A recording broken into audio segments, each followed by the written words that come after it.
नमस्कार दोस्तों, स्वागत है आप सभी का पाथफाइंडर पर। दोस्तों, इस इंडिपेंडेंस डे सीरीज में आज हम एक ऐसे इवेंट के ऊपर चर्चा करने वाले हैं जिसके बाद भारत हमेशा के लिए बदल जाता है।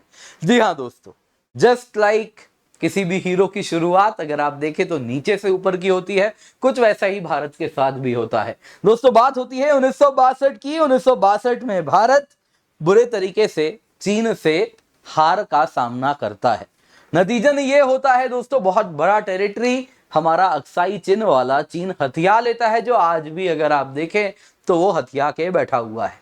पर दोस्तों, इससे अगर हम इसका जो सारांश देखें, इससे जो हम सीख देखें इसका, वो हमारे लिए बड़ा इंपॉर्टेंट होता है। आप देख सकते हैं यहाँ पे टाइम मैगजीन में इंडिया लॉस्ट इल्यूजन्स, भारत के भ्रम यहीं पर खत्म हुए। होता यूं है, आप देख सकते हैं यहाँ पे चाइनीज प्रेसिडेंट ने श्रीलंकन लीडर को कहा था 1962 कॉन्फ्लिक्ट से इंडिया का जो एरोगेंस था, जो ग्रैंडियोर का इल्यूजन था कि हम तो थर्ड वर्ल्ड के लीडर हैं, हम वर्ल्ड स्टेज पे काम करेंगे। नेहरू जी को लगता था कि he is a world leader, दुनिया उनको सुनती है। जैसे सोवियत यूनियन यूएस को रिस्पेक्ट मिलता है, वैसे ही उनको भी रिस्पेक्ट मिलता है। ये सब एक भ्रम है। ये सारा भ्रम चाइना कहीं ना कहीं चकनाचूर कर देता है। जी हाँ दोस्तों, इसके बाद कुछ मेजर चेंजेस होते हैं। वो चेंजेस हमेशा के लिए भारत को बदल देते हैं। उसके बाद अगर आप देखें तो उन चेंजेस का नतीजा ये होता है कि भारत पाकिस्तान को 1965 में धूल चटाता है और 1967 में चाइना को भी धूल चटाया जाता है। जी हाँ दोस्तों, चाइना को जब हमने हराया और उसके बाद 1971 में क्या होता है वो तो आप जानते ही हैं, पाकिस्तान का विभाजन हो जाता है। ये सब इसलिए हो पाता है क्योंकि अब हम सपने देखना छोड़ते हैं, सच्चाई को एक्सेप्ट करते हैं और हम अपने अंदर चेंजेस लाते हैं। तो दोस्तों, अगर बात करते हैं 1962 के जंग की, तो सवाल उठता है आखिरकार क्यों हमें हार का सामना करना पड़ता है। दोस्तों, इसमें सबसे बड़ा रीजन बताया जाता है, कहीं ना कहीं अगर आप देखें तो आर्मी को लेके पॉलिटिकल लीडरशिप में बड़ा डिस्ट्रस्ट होता है, मिसट्रस्ट होता है, भरोसा नहीं करते हैं।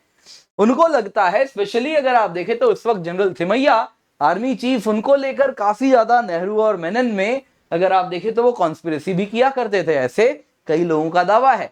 इसमें कहीं ना कहीं जो पॉलिटिकल लीडरशिप होती है, उनको ऐसा लगता है कि कहीं भारत में भी मिलिट्री कू ना हो जाए और मिलिट्री रूलर आके रूल ना करने लगे। नतीजन ये होता है ना दोस्तों, अगर आप देखें तो जो आर्मी को फंडिंग की रिक्वायरमेंट होती है, वो फंडिंग रोक दी जाती है। कहीं ना कहीं अगर आप आजादी के टाइम वाले भारत के प्रधानमंत्री से पूछते क्या भारत को फौज की जरूरत है, तो उन्होंने साफ साफ कह दिया था कि नहीं, हम फौज हटा देंगे, हमें पुलिस चाहिए, हम तो अहिंसा के पाथ पर चलते हैं, हमारा कोई भी शत्रु नहीं है। वो बात अलग है। विद इन फ्यू मंथ्स जब पाकिस्तान से चढ़ाई होती है, कहीं ना कहीं आप देखें कश्मीर में, तो एक सपना तब भी टूटता है कि क्षमा शोभती उस भुजंग को जिसके पास गरल हो। ये बात समझ तब आती है कि अहिंसा के पाथ पर आप तो चलते हैं लेकिन बाकी लोग नहीं चलते, आर्मी को मजबूत रखनी होगी। ये बात तब समझ आती है जब हम 1962 का जंग हार जाते हैं। कहीं ना कहीं आर्मी की जो फंडिंग की रिक्वायरमेंट थी वो मजबूत की जाती है। उसके बाद नंबर 2 अगर आप देखें तो आर्मी ने डिफेंस मिनिस्टर कृष्णा मेनन को पहले भी पास्ट में एज लेट एज 1961 में भी कहा था कि हमें चाइनीज इन्वेजन के लिए प्रिपेयर करना है। लेकिन जो कृष्णा मेनन होते हैं वो कहते हैं कि नहीं नहीं, आर्मी को मजबूत नहीं करना, आर्मी मजबूत हो जाएगी तो कहीं ना कहीं पॉलिटिकल लीडरशिप को खतरा हो जाएगा, तो उनको कमजोर पर्पसफुली किया जाता है। नेहरू अगर आप देखें तो अपने आसपास जो लोगों को अपॉइंट कर रहे होते हैं उनके बारे में भी अगर आप देखें तो पीएम नेहरू को लेकर बहुत ज्यादा अगर आप देखें तो एक ऐसा ओपिनियन भी बताया जाता है कि यहां पर वो कुछ एक सिलेक्टिव नेपोटिज्म जैसी चीजों को प्रमोट कर रहे थे। नोइंगली अननोइंगली वो पता नहीं, एक चीज तो पक्की है कि यहां पे अगर आप देखें तो लेफ्टिनेंट जनरल ब्रिज मोहन कौल, जो कि अगर आप देखें वीके कृष्णा मेनन के साथ कोरिया में भी काम कर चुके थे, उनको आउट ऑफ टर्न प्रमोशन दे दिया जाता है, जिससे जनरल थिमैया बड़े नाराज होते हैं। वो कहते हैं कि 12 सीनियर ऑफिसर्स को सुपरसीड करके आपने इनको जनरल लेफ्टिनेंट जनरल बनाया, वो भी ये वो अफसर हैं जिनको इन्फेंट्री को लीड करने का एक्सपीरियंस नहीं है। फिर कैसे बनाया? कहा जाता है कि लेफ्टिनेंट जनरल कौल वॉज कहीं ना कहीं फेवरेट थे वीके मेनन के भी और साथ साथ प्राइम मिनिस्टर नेहरू के भी। तो इसलिए कहीं ना कहीं मेरिट को भले मेरिट का हवाला देके इनको प्रमोशन दिया जाता है, लेकिन मेरिट को पीछे रख के उनको बनाया जाता है, आगे लाया जाता है, जो कि शायद उतना डिजर्व नहीं करते। कुछ ऐसा ही होता है। लेफ्टिनेंट जनरल ब्रिज मोहन कौल जब चाइना के साथ जंग होती है तो वो नीसा जाते हैं और अगले ही दिन कहते हैं कि तबीयत खराब हो गई और वो दिल्ली आ जाते हैं, और उसके बाद जो नीफा में अब जिसे अरुणाचल प्रदेश कहते हैं वो जो होता है वो तो सब जानते हैं। तो एक बात समझ आती है भारत को भी कि देखिए, फौज में पॉलिटिसाइजेशन नहीं करना होगा, फौज को मजबूत करना होगा, और जो फौज का सिस्टम चला आ रहा है उसको चलाना पड़ेगा। नंबर 3, आर्मी में जो फंडिंग चाहिए वो फंडिंग लानी होगी। ये फर्स्ट वर्ल्ड वॉर के पहले के जमाने का बंदूक 0.303 राइफल जो यूज कर रहे थे ये हटाना होगा। ये फर्स्ट वर्ल्ड वॉर के पहले का राइफल है, ये आज के टाइम में नहीं चलेगा। ये तभी हो सकता है जब आर्मी को फंडिंग आएगी। और नंबर 1, स्ट्रेटेजी में भी बदलाव लाया जाता है। जब प्लेन यूज कर सकते हैं, फाइटर्स यूज कर सकते हैं, तो उनका यूज किया जाए। तो अब आर्मी को लेकर भारत कहीं ना कहीं सचेत होता है। और सबसे इंपॉर्टेंट, हमारा जो सपना होता है ना ग्रैंड्योर का, कि हम लीडर हैं डेवलपिंग कंट्रीज के, एक भी देश भारत के लिए खड़ा नहीं होता है जिनके साथ हम कंधा से कंधा मिलाकर चलते हैं। एक भी देश साथ नहीं आता है। हमें समझ आ जाता है इस वक्त कि हम अपने जंग को अकेले लड़ने वाले हैं, और ऐसा नहीं है भारत के शत्रु नहीं हैं, भारत के शत्रु मौजूद हैं।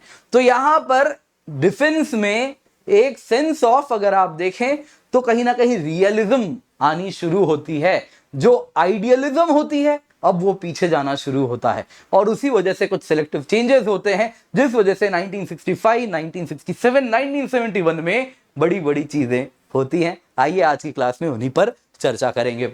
आप देख सकते हैं दोस्तों, यहां पे बहुत इंपॉर्टेंट है, आप देख सकते हैं कैसे 1962 के बाद defence expenditure as percentage of GDP बढ़ता है और बढ़ा ही रहता है। हमें समझ आ जाता है कि जंग तो हमें अकेले लड़नी है, फौज का अस्तित्व रखना होगा, फौज एक जरूरी चीज है, आर्मी इज नीडेड, वो चाहिए।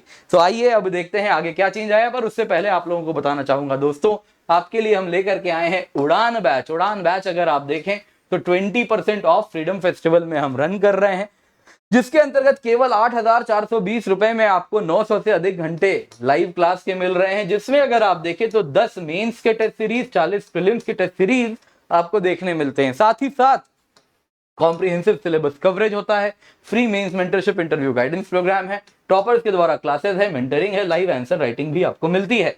KC10 कोड का इस्तेमाल करें, इस नंबर पर कॉल करें। 17 अगस्त से बैच स्टार्ट हो रहा है, मेक श्योर आप इसका फायदा उठाएं। दूसरा अगर आप देखें दोस्तों तो उड़ान GS एंड ऑप्शनल कॉम्बो है, जिसमें आपको उड़ान का तो सब कुछ मिलेगा ही, साथ साथ ऑप्शनल भी मिलेगा। ये सारे ऑप्शनल सब्जेक्ट्स का एक्सेस भी मिलेगा, और अभी आपको फ्रीडम फेस्टिवल में ये केवल 14,315 रुपए में मिल रहा है on using the code KC10। नीचे डिस्क्रिप्शन बॉक्स पिन कमेंट में लिंक मिल जाएगा, एनरोल कर लें। इसके सिवा आपके लिए हमारी नई ऑफरिंग है पाथफाइंडर पास, जिसके अंतर्गत आपको 2 साल के लिए अनलिमिटेड एक्सेस मिलेगा पाथफाइंडर के सारे कोर्सेज का, GS का, NCERT का, MCQ बेस्ड कोर्सेज का, जितने भी कोर्सेज हैं उन सब के एक्सेस आपको मिलेंगे। 230,000 से ज्यादा क्लासेस मिलेंगे, 60,000 से ज्यादा आवर्स का कंटेंट मिलेगा लाइव एंड रिकॉर्डेड फॉर्मेट में। आपको प्रैक्टिस क्वेश्चंस मिलेंगे, 5,000 से अधिक मेन, 7,000 से अधिक प्रीलिम्स के क्वेश्चन मिलेंगे, CSAT क्वेश्चन मिलेंगे, आपको सारे के सारे ऑप्शनल कोर्सेज मिलेंगे, करंट अफेयर्स के नोट्स मिलेंगे, ARC रिपोर्ट्स मिलेंगे। ये सब आपको मिल रहा है दोस्तों, लिमिटेड पीरियड है, 19,999 रुपए में, क्योंकि आपको ये फ्रीडम ऑफर के अंतर्गत मिल रहा है। बाद में कीमत 5,000 से बढ़ जाएगी, तो जल्दी से जाएं, यूज दी कोड KC10 और इसका फायदा जल्दी से उठा लें। तो अब देखते हैं दोस्तों मेजर चेंजेस क्या किए जाते हैं। सबसे पहले तो 1962 के बाद तुरंत आर्मी में एक्सपेंशन होता है, स्पेशल ड्राइव रिक्रूट किए जाते हैं, जिसके अंतर्गत ऑफिसर से लेके junior commission officers, non commission officers as well as non commission, सभी को हम कहीं ना कहीं भर्ती करते हैं। साथ इसके सिवा अगर आप देखें तो स्पेशल टेरेन रिलेटेड ऑर्गेनाइजेशन बनाया जाता है, जैसे माउंटेन डिवीजन उभर के आता है, स्काउट यूनिट्स बनाए जाते हैं हिमालयन फ्रंट के लिए, स्पेशल इन्फेंट्री डिविजन्स बनाए जाते हैं। ये जो .303 है उसको हटा के 7.62 mm SLR rifle semi automatic को इंट्रोड्यूस किया जाता है। इसके सिवा हमारे जो टैंक्स हैं उसमें भी अगर आप देखें तो सेंचुरियन NK7 इंडिजिनस विजेंट अगर आप देखें तो मेन बैटल टैंक्स बन के उभरते हैं, साथ साथ सोवियत T-55 भी इंट्रोड्यूस किया जाता है भारी संख्या में। नतीजा में क्या होता है दोस्तों, इंडियन आर्मी की मॉडर्नाइजेशन शुरू हो जाती है और ये पाकिस्तान भी देख रहा होता है। इंडिया पाकिस्तान के बीच में दोस्तों अगर आप देखें तो ये जब पाकिस्तान देख रहा होता है इंडिया इस तरीके से मॉडर्नाइज कर रहा है, तो वो अच्छे से समझ जाता है कि अगर ये अच्छे से मॉडर्नाइज कर गई, वेपनरीज इनके मॉडर्न हो गए, नंबर्स बढ़ गए, तो आर्मी में यानी कि मिलिट्री कॉन्फ्रंटेशन में तो हम कभी नहीं हरा पाएंगे। पाकिस्तान ये रियलाइज कर जाता है। मोहम्मद अयूब खान, जो कि अगर आप देखें पाकिस्तान के उन दिनों में प्रेसिडेंट हुआ करते थे, ये खुद अगर आप देखें तो मिलिट्री डिक्टेटर थे, तो ये समझ जाते हैं कि यही सही टाइम है, इससे पहले इंडियन आर्मी मॉडर्नाइज हो जाए, अभी का अभी स्ट्राइक करना होगा। और इसी ऑब्जेक्टिव के साथ अगर आप देखें तो वो कहीं ना कहीं अगर आप देखें तो यहां पे बहुत इंपॉर्टेंट रोल होता है। अगर आप देखें तो इसी ऑब्जेक्टिव के साथ जम्मू कश्मीर को कैप्चर करने के साथ, इस प्लान के साथ पाकिस्तान अगस्त सितंबर में जंग भी शुरू करता है। लेकिन उसके पहले होता है ना, सबसे पहले आप अगर तवा में डोसा बनाते हैं तो पहले पानी डाल के चेक करते हैं ना कितना गर्म है, वही चेक किया जाता है। पाकिस्तान चेक करता है कच्छ में। पाकिस्तान कच्छ में 1965 में ऑपरेशन डिजर्ट हॉक लॉन्च करता है, जिसके अंतर्गत कुछ इंडियन पोस्ट भारत के टेरिटरी में वो ऑक्यूपाई कर लेता है। आप देख सकते हैं इसके बाद इंडिया भी ज्यादा बहुत सीरियस जवाब उस वक्त नहीं देता है पाकिस्तान को, क्योंकि एक तो अगर आप देखें तो इंडिया उस वक्त रिस्ट्रेन कर रहा होता है, हम खुद की अपनी समस्याओं से बहुत ज्यादा गुजर रहे होते हैं। आप देखिए उस वक्त शास्त्री जी हमारे प्रधानमंत्री होते हैं, उनका उस वक्त झुकाव था कि भारत को कहीं ना कहीं कृषि में मजबूत करना है, ग्रीन रिवॉल्यूशन लेकर के आना है, खाद्य में हम दूसरे देशों पर निर्भर ना करें। तो इंटरनल प्रॉब्लम्स ज्यादा थे, उनको हम फोकस कर रहे थे। और इसके बाद होता यूं है कि मीडिएशन के अंतर्गत यूनाइटेड किंगडम आ जाता है और यूनाइटेड किंगडम मीडिएट करता है और पाकिस्तानी फोर्सेस को विड्रॉ करना पड़ता है। तो डायरेक्टली फौज का आमना सामना होता है, लेकिन बहुत ज्यादा अधिक नहीं होता है। पाकिस्तान को लगता है कि ये भारत का जो रिस्ट्रेंट है, ये भारत की कमजोरी उसे लगती है। जनरल अयूब खान, यहां पे आप जिनको मैंने दिखाया, मोहम्मद अयूब खान अब तो प्रेसिडेंट हो गए थे, तो मोहम्मद अयूब खान उस वक्त अपनी एक रेशियल थ्योरी लेके आ जाते हैं कि हिंदुस्तानी जो हैं इनको तो इनके लिए हम तीन हिंदुस्तानी के बराबर एक पाकिस्तानी है, इस प्रकार की वो रेशियल थ्योरी अपनी लेकर के आ जाते हैं। ऑब्वियसली इसको धर्म के आधार पे वो डिवाइड करते हैं। इसके साथ अगर आप देखें तो मोहम्मद अयूब खान सोचते हैं कि यही सही टाइम है, इंडिया अभी भी कमजोर है, जम्मू कश्मीर भारत से हथिया लिया जाए। और इसके अंतर्गत वो ऑपरेशन जिब्राल्टर और ऑपरेशन ग्रैंड स्लैम लॉन्च करते हैं। ऑपरेशन जिब्राल्टर और ग्रैंड स्लैम के अंदर होता यूं है, पाकिस्तान ढेर सारे कबाइलियों के भेष में अपने फौजियों को जम्मू कश्मीर में भेज देता है और वो सब जब इंडिया में एंटर कर जाते हैं, उसके बाद पीछे से आर्टिलरी फायरिंग होती है, जम्मू कश्मीर को भारत से काटने का पूरा प्रयास किया जाता है। नतीजन ये होता है ना दोस्तों, इसमें कहीं ना कहीं भारत भी कहता है शास्त्री जी को कमजोर ना आंको। शास्त्री जी एक बड़ा कदम लेते हैं, वो कहते हैं जम्मू कश्मीर में लड़ाई हो रही है, हम इस लड़ाई को बाकी बॉर्डर्स में खोलते हैं। पंजाब का इंटरनेशनल बॉर्डर खोल दिया जाता है। यहां पे अगर आप देखें तो पंजाब में, वेस्टर्न पंजाब में बॉर्डर में लगता है खेमकरन। खेमकरन में यहां पे होता है बैटल ऑफ असल उत्तर, असली जवाब दिया जाएगा, जहां पे पाकिस्तान अपनी नई नई फंडिंग लेके अमेरिका से आता है। ढेर सारे करीबन $700 मिलियन की फंडिंग मिलती है फौज के लिए।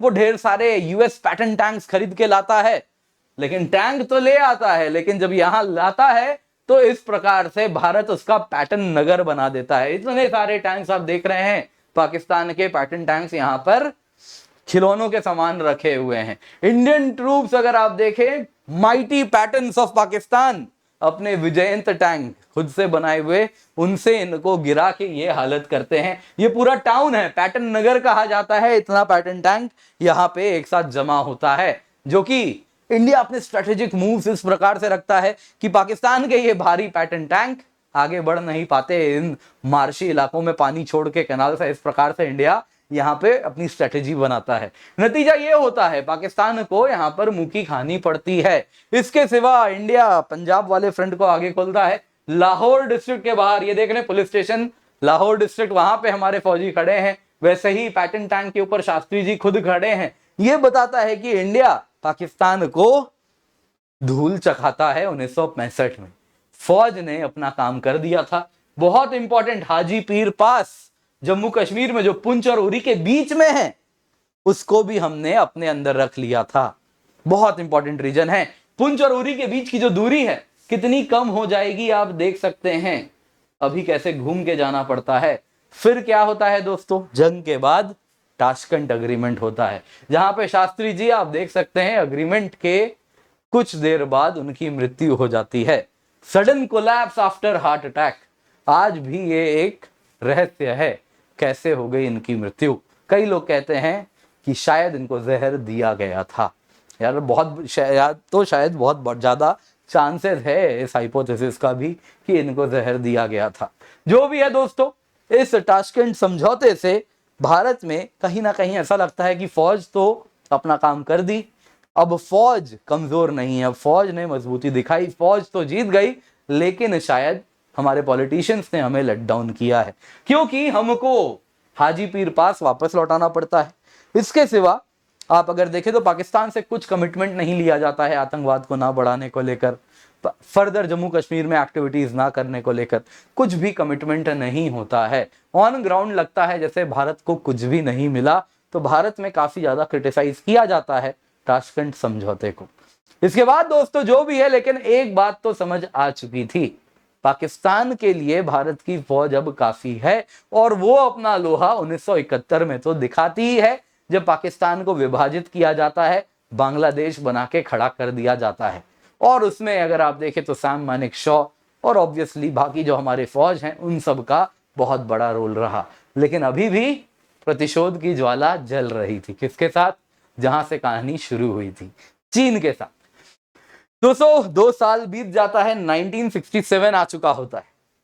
सिक्किम में यहां पे अगर आप देखें तो इसी को जूम करके दिखाएं तो आप देख सकते हैं, यहां पे आप देखेंगे तो नाथुला पास है, यहां पे आप देखें तो चोला है पास, या फिर नाथुला कह लीजिए या नाथू पास कह लीजिए। तो नाथुला और चोला ये 2 पॉइंट्स आप देख सकते हैं यहां पे सिक्किम के साथ लगते हैं। दूसरी तरफ तिब्बत है, जो कि जिसको चाइना खुद ऑक्यूपाई करके रखा है। तो तिब्बत और सिक्किम के बीच में ये 2 पासेस हैं। अब नाथुला में, अगर वैसे आपको बता देता हूं, जब 1965 की जंग चल रही थी, इस नाथुला चोला वाले रीजन में, सिक्किम वाले फ्रंट में चाइना ने भी दुस्साहस दिखाया था, यहां पर उन्होंने भी फायरिंग की थी। फिर वहां पे कहीं से अगर आप देखें तो इंडिया कुछ इस प्रकार के जियोपॉलिटिकल मूव चलता है कि चाइना को अपनी फायरिंग रोकनी पड़ती है। तो यहां पर दोस्तों अब 2 साल बाद 1967 में नाथुला में इंडिया आए दिन देख रहा था कि चाइना बार बार इस इलाके में अंदर घुसना चाह रहा है, इंडिया के टेरिटरी में, सिक्किम में घुसना चाह रहा है। और उसी को ध्यान में रखते हुए इंडिया ने कहा कि यहाँ पे अब आयरन फेंस लगा दिया जाए अपने बॉर्डर पे, जिससे चाइनीज इनकर्जन हमेशा के लिए बंद हो जाए। और चाइना को ये लगा ये तो बड़ा एरोगेंट एग्रेशन है, इंडिया ऐसा कैसे कर सकता है, भूल गए 5 साल पहले तुम्हारा क्या हाल किया था। कुछ इस प्रकार की ही बातें सामने आती हैं चाइना से।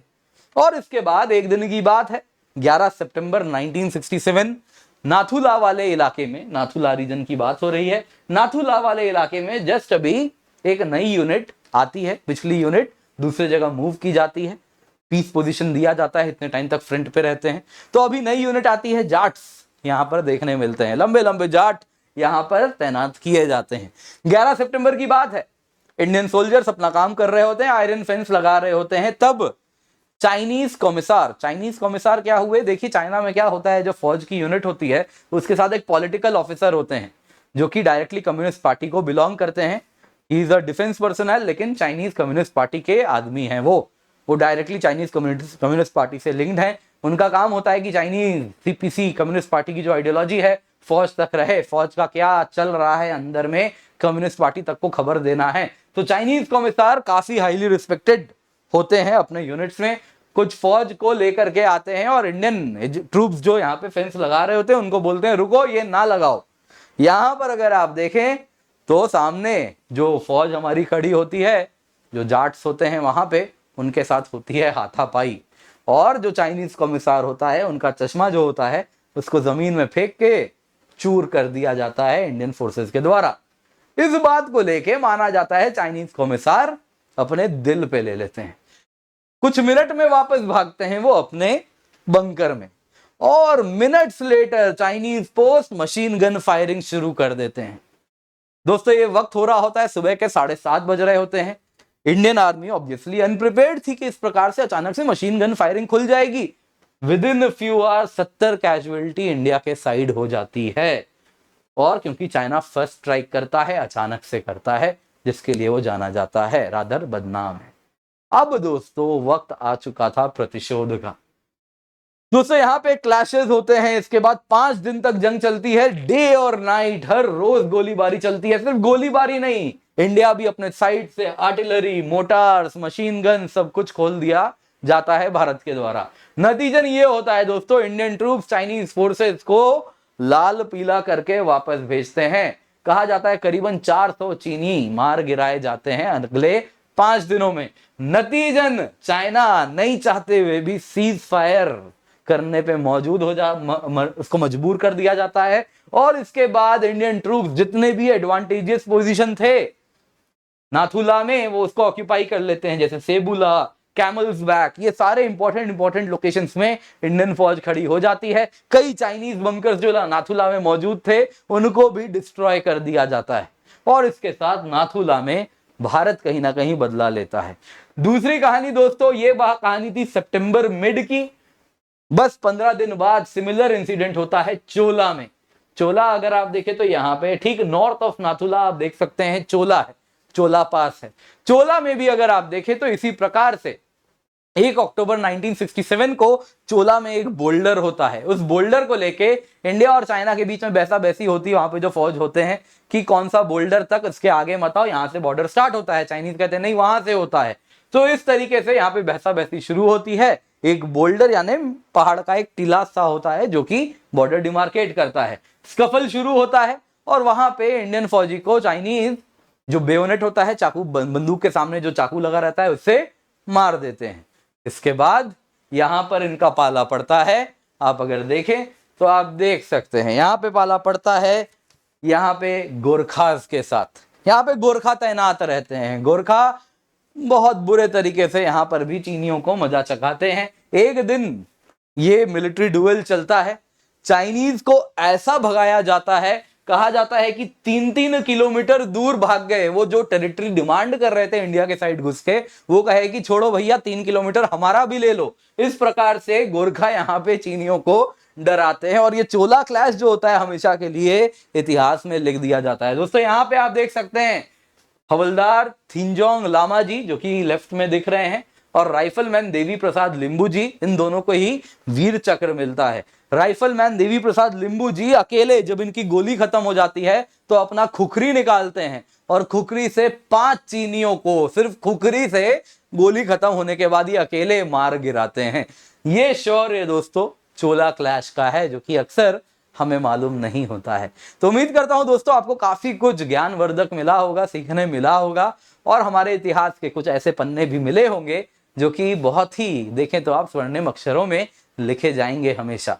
दोस्तों इसके बाद की कहानी अभी और भी हम आपको सुनाएंगे। भारत के आजादी के बाद से अब तक क्या क्या हुआ है, वो सारी बातों पर आज की आने वाले क्लासेस में चर्चा होती रहेगी। लाइक जरूर कीजिएगा दोस्तों। जाते जाते आपको कहना चाहूंगा, अगर आप यूपीएससी सीएससी के 2022 के रिजल्ट को देखें तो हर 3 में एक सिलेक्शन अनअकैडमी से हुआ है। ये इसीलिए हो पाता है क्योंकि हम क्वालिटी से कभी भी कॉम्प्रोमाइज नहीं करते। दोस्तों अब ये क्वालिटी कोर्स आपको केवल 8,420 रुपए में मिल रहा है। इस कीमत पे आपको 900 से अधिक घंटे के लाइव क्लास मिल रहे हैं, जिसमें आपको पूरा सिलेबस कवर कराया जाएगा। कॉम्प्रिहेंसिव सिलेबस कवरेज है, सिर्फ पढ़ाया नहीं जाएगा।